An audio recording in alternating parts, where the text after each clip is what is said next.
सस्ते वाले दाल मसाले स्वाद हुआ बेकार। MDH की हल्दी मिर्ची धनिया करे कमाल। ये रंग दे, ये खुशबू दे, ये तीखा, ये कम पड़े। क्या निराला MDH मसाला। तेहरान पर इजराइल का हवाई हमला, मिसाइल इंफ्रास्ट्रक्चर को निशाना बनाया गया है इस हवाई हमले। तो तेहरान पर इजराइल की तरफ से भी लगातार हमले हो रही है। देखिए तस्वीरें किस तरह से तेहरान के आसमान में इजराइल के द्वारा फायर किए गए रॉकेट्स नजर आ रहे हैं। कोशिश जरूर ईरान की हो रही है कि इजराइल के हमलों को नाकाम किया जाए। उसने एयर डिफेंस सिस्टम को एक्टिवेटेड कर दिया है, लेकिन फिर भी कई जगहों पर हमले का दावा किया गया इजराइल की तरफ से।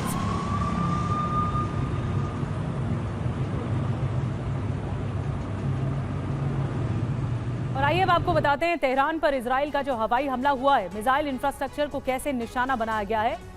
ईरान इजराइल युद्ध का आज 5वां दिन है और 13 जून को शुरू हुए युद्ध में अब तक क्या क्या हुआ है आपको बताते हैं।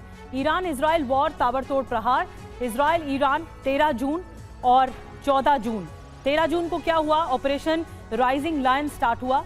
उसके बाद ईरान ने ऑपरेशन ये आगे बढ़ाया 14 जून को।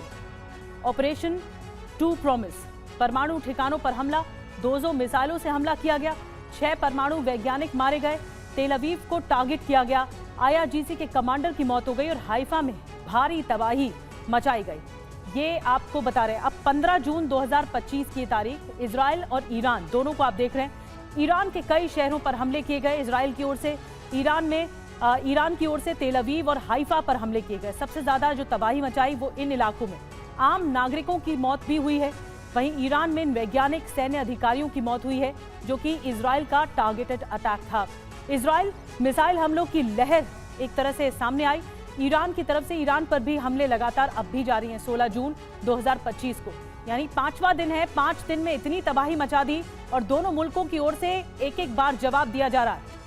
सैन्य ठिकाने निशाने पर हैं, सैन्य संघर्ष जारी है, भारी हमले हो रहे हैं इन ठिकानों पर।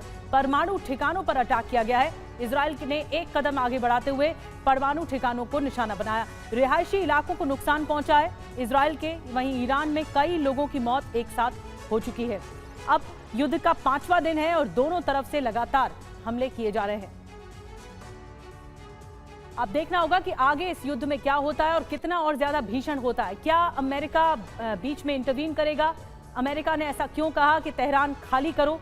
Major general retired VK Datta साहब हमारे साथ ज्वाइन कर रहे हैं इस चर्चा के लिए। रक्षा विशेषज्ञ के तौर पर group captain retired Vinod Augustine साहब हमारे साथ ज्वाइन कर रहे हैं हमें रक्षा विशेषज्ञ के तौर पर। कर्नल रिटायर्ड अनुराग शुक्ला हमें ज्वाइन कर रहे हैं रक्षा विशेषज्ञ के तौर पर। संजय भारद्वाज जी हमें ज्वाइन कर रहे हैं, विदेशी मामलों के जानकार हैं। सबसे पहले दत्ता सर आपसे शुरुआत कर रही हूं मैं। युद्ध का 5वां दिन है लेकिन हमले रुक नहीं रहे ग्राउंड जीरो पर। आपको क्या लगता है कि क्या बातचीत की मेज पर आ भी पाएगा ये दोनों मुल्क? क्या अमेरिका इस बात को मनवा पाएगा? क्योंकि बार बार ट्रंप की तरफ से कहा जा रहा है कि बहुत बड़ी गलती की है, मूर्खतापूर्ण ये रवैया देखने को मिला ईरान का, क्योंकि डील नहीं हो पाई।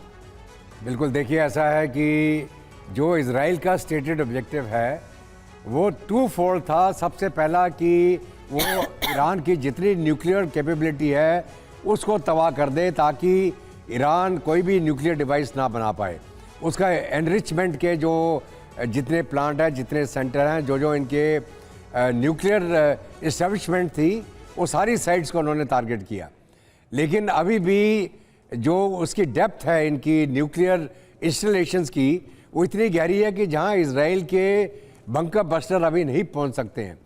तो मेरा मानना ये है कि इजराइल तब तक ये ऑपरेशन नहीं रुकेगा जब तक कि सब्सटेंशियल डैमेज वो यूरेनियम एनरिचमेंट प्लांट और जो इनके इंस्टॉलेशंस हैं, न्यूक्लियर इंस्टॉलेशन, उनको तबाह ना कर दे। दूसरा उनका ऑब्जेक्टिव था रजीम चेंज का।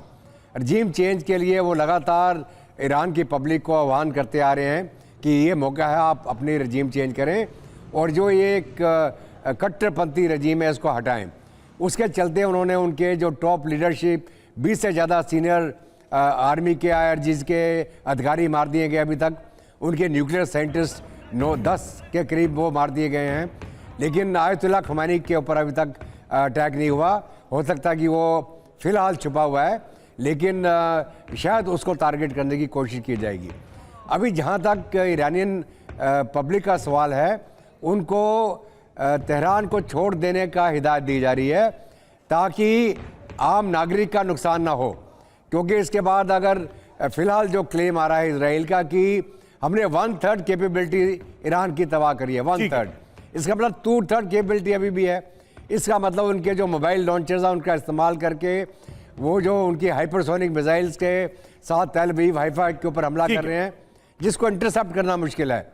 तो मुझे लगता है कि ये जंग अभी एकदम नहीं रुकेगी, बिल्कुल अभी नहीं रुकेगी, टेबल पे अभी नहीं आएंगे। और इसमें अब जो बयान सामने आ रहे हैं वो और भी बड़े इशारे कर रहे हैं। सस्ते वाले दाल मसाले स्वाद हुआ बेकार, MDH की हल्दी मिर्ची धनिया करे कमाल, ये रंग दे ये खुशबू दे ये तीखा ये कम पड़े, क्या निराला MDH मसाला।